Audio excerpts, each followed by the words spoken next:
Today's storms pack a punch and our risk for severe weather has been upgraded.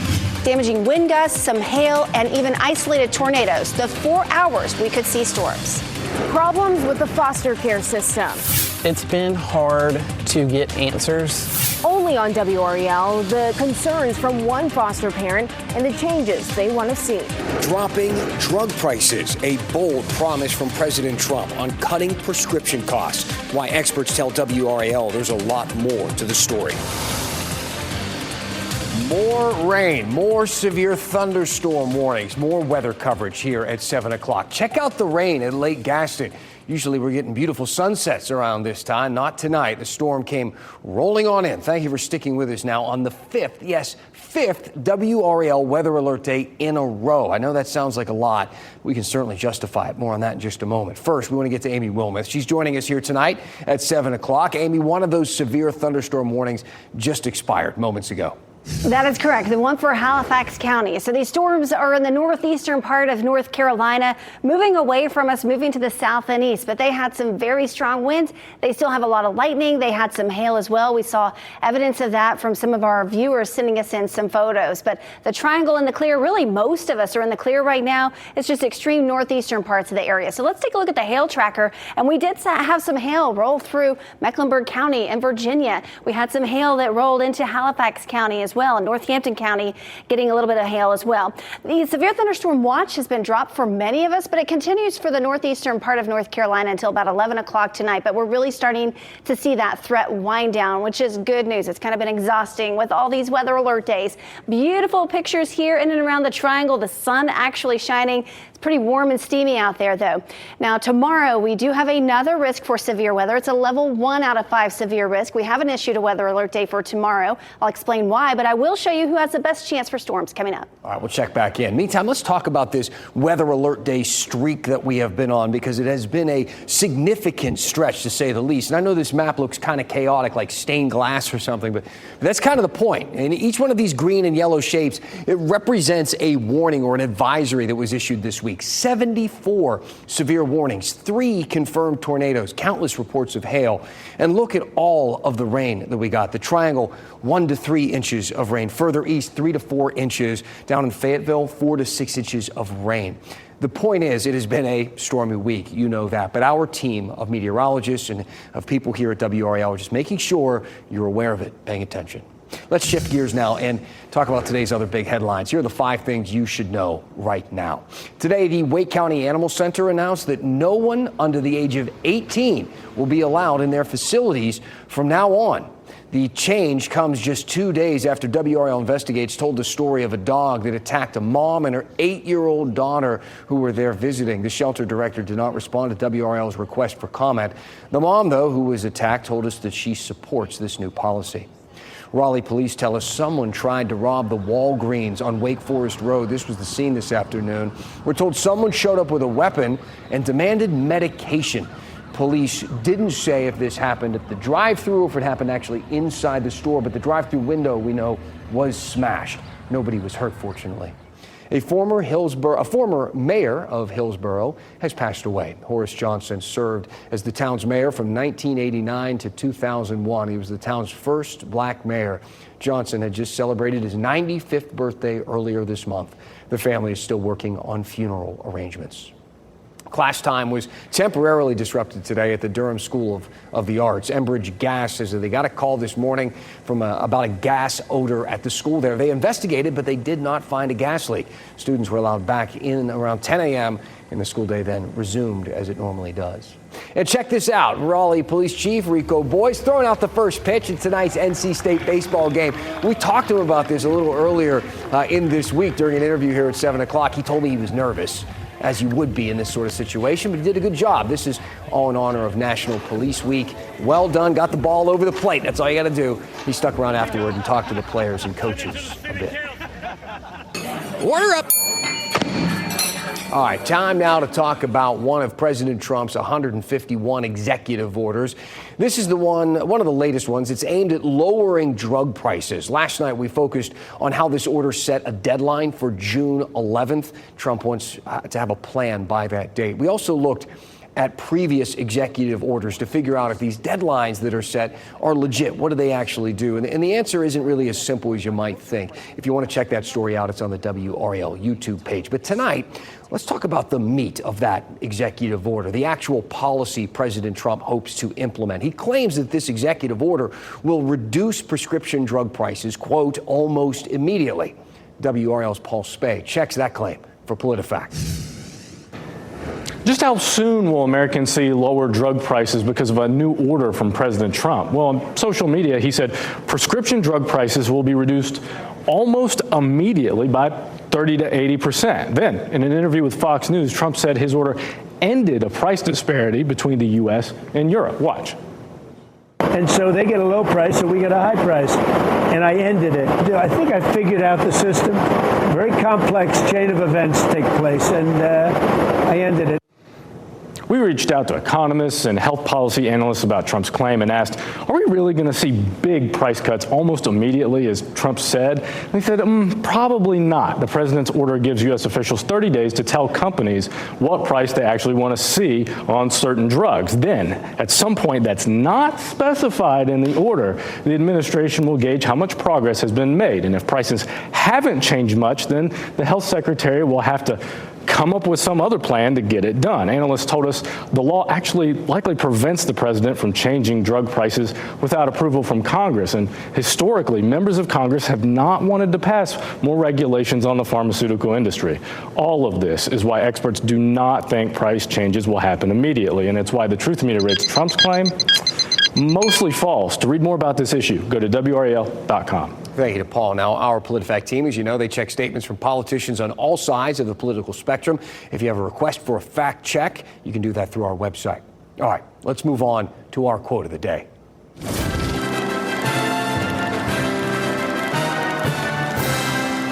I want there to be more accountability. That's what a foster parent told WRAL this week. This after the State Department of Health and Human Services took over Vance County DSS. Now, we've seen this sort of thing happen before. It doesn't happen often, but it has happened before. In 2023, the state took over Nash County DSS after 8-year-old Crystal Lane was beaten to death by her grandmother. 2 weeks before the beating, law enforcement had told DSS the grandmother should be removed from the home. In 2024, the state returned control of that office back to Nash County. Now, here we are, a little over a year later, and the state is now taking control over another county office, citing multiple violations. WRAL's Destiny Patterson spoke to that foster parent behind our quote of the day, saying something needs changed. Being a parent, I've always wanted kids. a dream now achieved through the foster system. I'll do whatever it takes to get my kids what they need, but there's certain roadblocks I can't conquer. But it's not exactly what this foster parent envisioned. Specifically with Vance County, it's been lackluster of an experience overall from day one. To protect their children, we're not showing their face or sharing their name. Our kids don't currently have a designated social worker because the one that they were assigned to from the beginning quit after 2 months. Some questions about their children's backgrounds unanswered. Or it's a month later when I find out something. The state took over child welfare services earlier this week. I definitely think something does need to be done. Due to what the state called in a press release insufficient leadership and concerning social work practices at the county department. A social services employee previously told me the department suffers issues of low morale, low pay, and understaffing. I asked the social services director for a response to the state's allegations, why families weren't being properly assessed or contacted, and how difficult it is to hire and retain social workers. I haven't heard back. What do you want to see change? I want there to be more accountability when you ask for something or if you come to them with a concern with the child that you have, that there's a sense of actual follow-up. The foster parent says that the individual social workers aren't solely responsible for some of these issues that they've been facing, but wants the department to be more proactive. The state also sent in its own staff and contractors from other agencies to address some of these cases. Destiny Patterson, WRAL News, Vance County. All right, thank you to Destiny for the report there. Now, the situation in Vance County is just the latest example, as we were saying, of the problems with North Carolina's foster care system. We talked a little bit about what happened earlier in Nash County, but WRAL's documentary unit just recently put together a documentary about what else can happen when children fall through the cracks. Broken told the story of the Devons. Avante Devon adopted 5 kids from 3 counties, moving them to Fayetteville. Police say she starved and abused them, and Blake in London Devon died from that abuse. One of the other adopted children, Cherish Devon, now an adult, told us firsthand what it's like to be in that house. No one understands what we've been through. Just not just me, but 5 kids. 5. There's no way on this God's earth that Ava could have gotten away with adopting 5 kids single and with 9 different aliases. There's no way. After the break, WRAL documentary reporter Kristen Severance explains what is being done to fix this at the state level.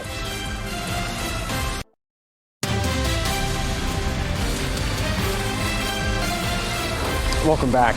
After years of stalled efforts, legislation to reform North Carolina's foster care system is finally moving forward. WRAL's Kristen Severance explains how our recent foster care documentary helped to reignite the push for change.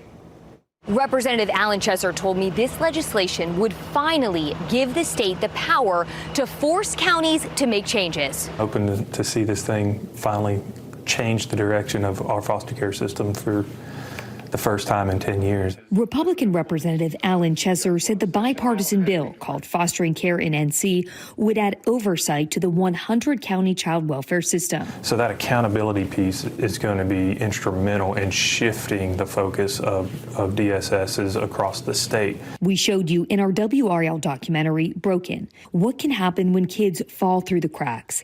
Avante Devon adopted 5 kids from 3 North Carolina counties.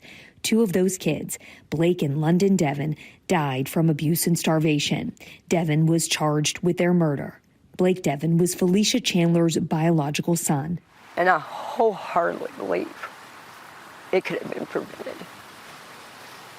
Someone dropped the ball here, somewhere, somehow. In the documentary Broken, we talk a lot about the 100-county system. We also talked about the Avante Devon case and Blake and London Devon.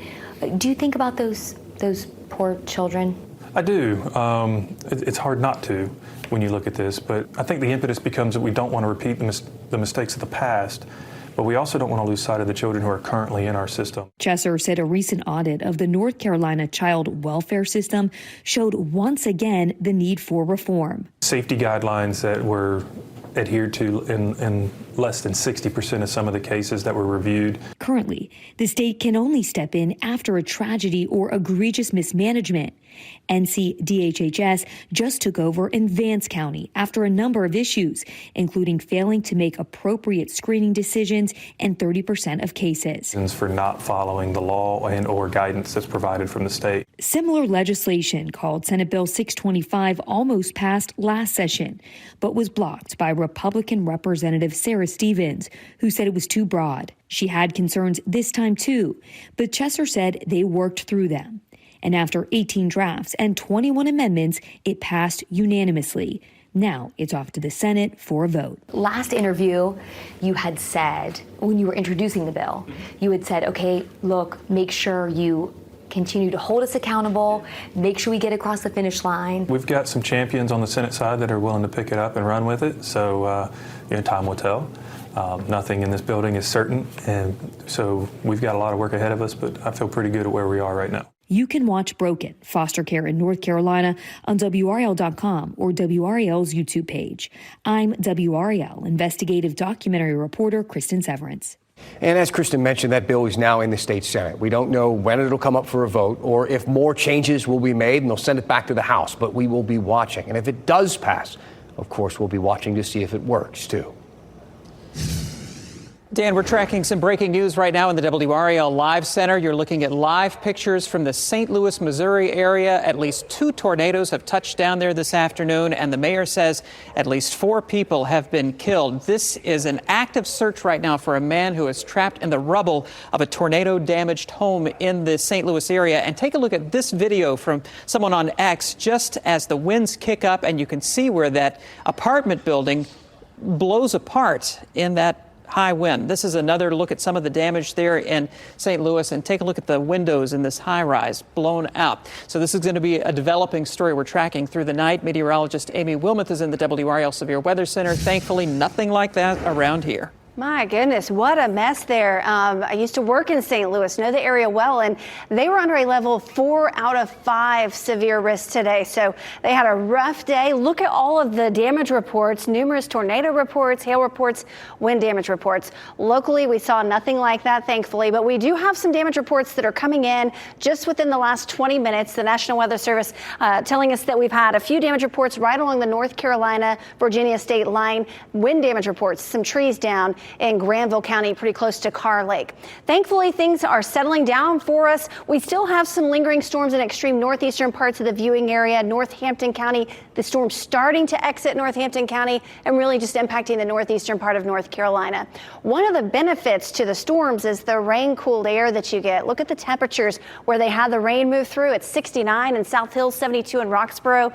Compare that to a steamy 84 in Raleigh, 88 in Goldsboro, and 85 in Clinton, where we didn't have the rain. It just felt like summertime all day. And we still have that chance for some storms tonight in extreme northeastern parts of our viewing area just for a couple of hours, and then we'll be done for a little bit. But then notice how we have some icons showing up, some storm icons in the morning. Some storms will be possible, mainly just rain, but some isolated rumbles of thunder will be possible early in the morning. We have decided not to issue a weather alert day for Saturday for now, and that's because we're going to have some warm air in the mid-levels of the atmosphere, and what that does, it just doesn't allow thunderstorms to grow, and that would limit the thunderstorm capability for tomorrow. But we have all the ingredients, so if anything could get through what we call that cap, that warm layer, we have the moisture, we have the lift, we have some shear and energy, so any storms that do form could become severe. Let's walk you through Futurecast, and this kind of shows you why we aren't issuing that weather alert day. Watch how these just kind of fall apart, and they become mainly just rain, a few rumbles of thunder. This is 9 a.m., so some showers possible in the morning. It just doesn't look like it's going to be severe. Then we head to the afternoon, we get some sunshine, and we might see an isolated shower or storm in our southern counties, but the latest model trends are really keeping us mainly dry Saturday. So Saturday, we could have some record heat too. 91 is the forecast high in Raleigh, the record 92. Less humid, much better weather as we head into Sunday, which is some good news. So still a few storms possible tomorrow, but most of you are going to stay dry and you're just going to deal with the heat. 91 for the high and still muggy too. 88 on Sunday, and then we're at 86 on Monday, partly cloudy skies. It does, unfortunately, look a little unsettled next week. We've got about a 30% chance for some storms on Tuesday, a 40% chance on Wednesday, and still a few storms on Thursday. But this will jump out at you. That is going to feel great. Temperatures will be in the upper 70s on Thursday, and then we're in the low 70s for high temperatures on Friday, Dan. 70s and dry. I thought I'd never see it again. Looking forward to it. All right, thanks, Amy. The NASCAR All-Star Race is back in North Wilkesboro this weekend, and in honor of the historic track, we took a look back into the history of racing in North Carolina. We're going to take a joyride through the WRAL archive after the break. Racing is back at North Wilkesboro Speedway this weekend. The NASCAR All-Star Race is back at the historic track. Not long ago, the place looked like this, overgrown with weeds, cracks throughout the entire pavement. Just so happens today marks 78 years since the track first opened in 1947. It closed in 1996, but revitalized a couple of years ago. Ahead of this weekend's race at the historic track, we went into the WRAL archive to dig up a story on racing's deep roots in North Carolina. And we found a piece from Rich Brenner, part of a series in the 1970s called Life in the Fast Lane. Thank you for making WRAL your choice for local news. Have a fantastic weekend as we leave you with this, your Friday moment of nostalgia.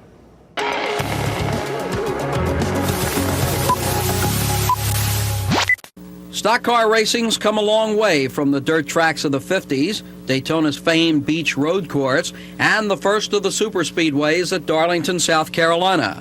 Because of drivers such as Fireball Roberts, Joe Weatherly, Lee Petty, a youngster named Richard Petty, and the last American hero, or so the movie went, in car number 27, Junior Johnson, the sport has grown in popularity and respectability.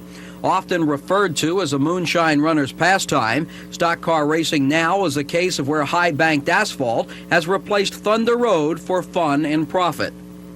Well, that might have been, the biggest portion of the guys racing was moonshiners, but there was a lot of people involved in it. It just seemed like they had more experience with the high-speed cars than other people did, and they seemed to do the best. Today, stock car racing's top class, NASCAR Grand National Competition, has 31 races, annual prize money well into 7 figures, and a solid following of fans who think nothing about making long weekend excursions to catch their heroes in action. When they get to the track, they gladly pay $10 to $80 for a seat. Probably more so than any other sport, this is an advertiser's dream. You just can't avoid being bombarded with sponsor messages. In short, stock car racing's become a multi-million-dollar happening. Oh, yeah. You could just see from word go that it was going to, grow in leaps and bounds because of the competitiveness that was in the thing. And it's just like any other sport, baseball or football or anything, the competitive aspects of things, what makes it grow. More than anything else, stock car racing is people. A few superstars, most just the average Joe next door, but all with a kid's love for their sport. That's what we'll talk about tomorrow when Life in the Fast Lane continues.